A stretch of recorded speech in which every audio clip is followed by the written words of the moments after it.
Praise the Lord, ஹல்லேலூயா. சீயோன் வேதாகம ஆய்விற்கு அன்போடு கூட இயேசு கிறிஸ்துவின் நாமத்தில் உங்களை வரவேற்கிறேன். இந்த தினத்திலும் எரேமியா தீர்க்கதரிசன புஸ்தகம் அதிகாரங்கள் 22 முதல் 24 அதிகாரங்களில் உள்ள வசனங்களை தியானிக்க சர்வ தேவன் நமக்கு கிருபை பாராட்டுவாராக. இங்கே எரேமியாவின் தீர்க்கதரிசனங்கள் வருஷத்தின் வரிசைப்படி ஒழுங்காக கூறப்படவில்லை. சிதேக்கியாவுக்கு முன்னிருந்த 3 ராஜாக்களுக்கு அவர்களுக்கு எதிரான தேவனுடைய நியாய தீர்ப்பை குறித்து இங்கே தீர்க்க தரிசனம் சொல்லப்படுவதை நாம் பார்க்கிறோம். இந்த அதிகாரத்தில் நாம் அந்த நியாய தீர்ப்பை குறித்ததான காரியங்களை நாம் பார்க்க முடியும். தேவன் தாவீதின் வீட்டை தண்டிப்பார் என்றும் கீழ்கண்ட ராஜாக்களை நியாயம் தீர்ப்பார் என்றும் எரேமியா முன்னறிவித்ததை நாம் பார்க்கிறோம். இங்கே சல்லூம், யோயாக்கீன் இந்த ராஜாக்களுக்கு நியாய தீர்ப்பு கடந்து வருகிறது. ராஜா சல்லூமிடம் அவன் நீதியும் நேர்மையாளர்களையும் செய்ய வேண்டும் என்றும் ஒடுக்கப்பட்டவர்களுக்கு தேவைகள் உள்ளவர்களுக்கும் உதவ வேண்டும் என்றும் எரேமியா புத்தி சொன்னுகிறார். ராஜா வார்த்தைக்கு கீழ்ப்படிந்தால் அங்கே அழிவுகள் ஒன்றும் அவன் அனுபவிக்க மாட்டார். கீழ்ப்படியாமல் போனால் என்னென்ன அழிவில் வரும் என்று எழுதப்பட்டிருக்கிறது. இங்கே சல்லூம் யோவாகாஸ் என்று அழைக்கப்பட்டார். 2 ராஜாக்கள் புஸ்தகத்தில் 2 நாளாகமத்தில் அதை நாம் பார்க்க முடியும். அவன் யோசியாவின் 4வது மகனாய் இருந்தான்.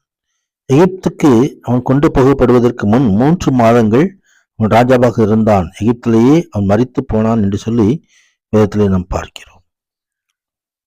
சமயம் உண்டாவதா.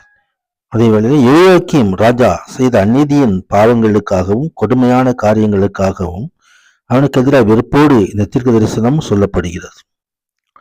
நேபுகாத்நேச்சார் முதலாவதாக எருசலேமை படையெடுத்த பொழுது யோயாக்கீம் கைதியாக பாபிலோனுக்கு கொண்டு செல்லப்பட்டார்.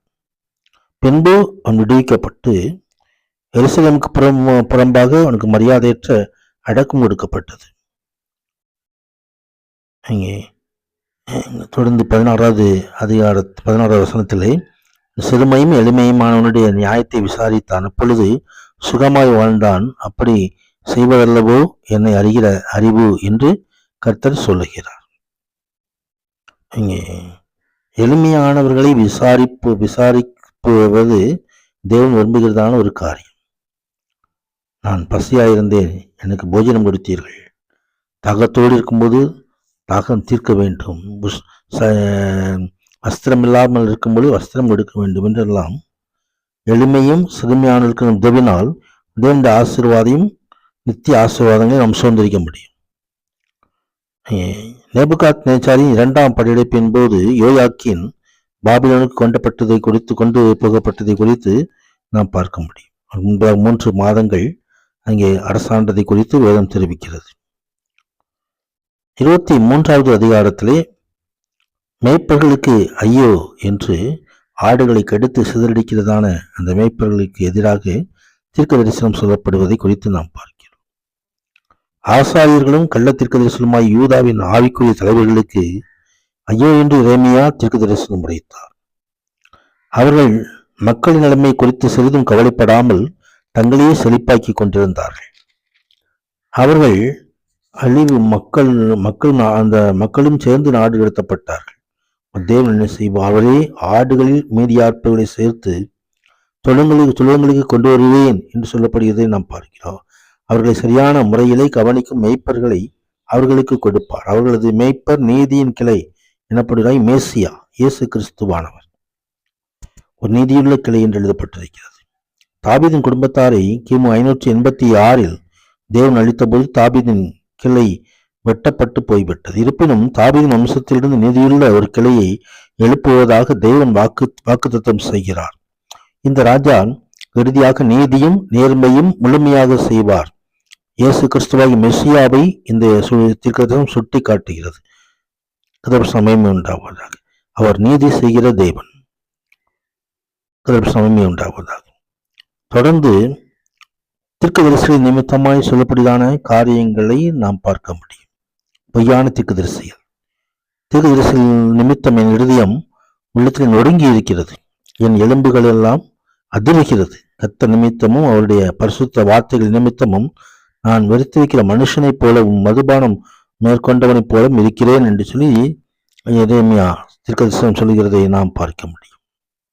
கள்ள தீர்க்கதரிசிகளின் ஆவிக்குரிய விபச்சாரத்தை தேவனை திடுக்கிட வைத்தது என்று குறிப்பிடுகிறார். நீதியின் பிரதிநிதிகளாக இருக்க வேண்டியவர்கள் சோதம் குமாராவின் மக்களைப் போல வாழ்ந்து வந்தார்கள். இந்த ஆவிக்குரிய தலைவர்களின் சாட்சி மக்களுடைய கெட்ட நடத்தையை அதிகரித்து மனம் திரும்பக்கூடாத வகையில் அவர்களது இருதயங்கள் கடினப்பட்டன. ஒரு தேவ ஊழியன் விபச்சாரம் செய்தால் அது தேவனுக்கு அருவருப்பாய் இருக்கிறது. அத்தகைய பாவம் தேவனுக்கு உண்மையில்லாத தன்மையை மாத்திரம் வெளிப்படுத்தாமல் இந்த வார்த்தைக்கு வெளிப்படுத்தி வெறுப்பை காட்டுகிறது. எனவேதான் கர்த்தருடைய அங்கே நியாய தீர்ப்பு அவர்களுக்கு உண்டாகிறதை நாம் காண முடியும். 24வது அதிகாரத்திலே அத்திப்பழங்கள் 2 கூடைகள் நிரம்பாக தேவாலயத்துக்கு முன்பதாக வைக்கப்பட்டு அதன் மூலமாக இங்கு சொல்லப்படிதான காரியங்கள். 2 அத்திப்பழ கூடைகள் பற்றி உவமை இங்கே சிதேக்கியாவின் அரசாட்சியின் தொடக்கமாகும். அங்கே பாபிலோனுக்கு நேபுகாத் நினைச்சிருந்தார். அங்கே அழுகி போன அந்த அத்திப்பழங்கள் உள்ள காரியங்களைப் போல அவர்களுக்கு நியாய தீர்ப்பு வரும் என்று சிதேக்கியா ராஜாவுக்கு எச்சரிப்பு கொடுக்கப்படுவதை நாம் பார்க்கிறோம். வசனங்களும் தியானிக்கும்போது சர்வ தேவன் நம்மோடு இந்த மகிமையான ஆசீர்வாதங்களை காண செய்வாராக. ஆமீன், ஆமீன்.